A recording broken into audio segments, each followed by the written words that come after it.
তার কোনো অবদান নয়, বড় অর্থনীতিবিদ নয়।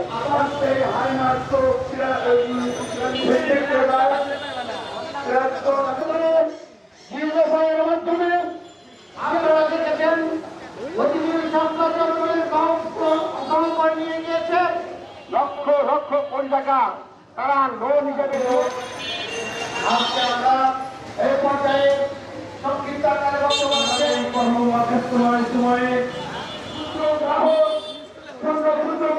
সেই ব্যবসায়ী সমিতি কিন্তু তারা এলসি খুঁজতে পারছে না, চলে যান ও কিন্তু মাথার চুল কাটতে পারবে না।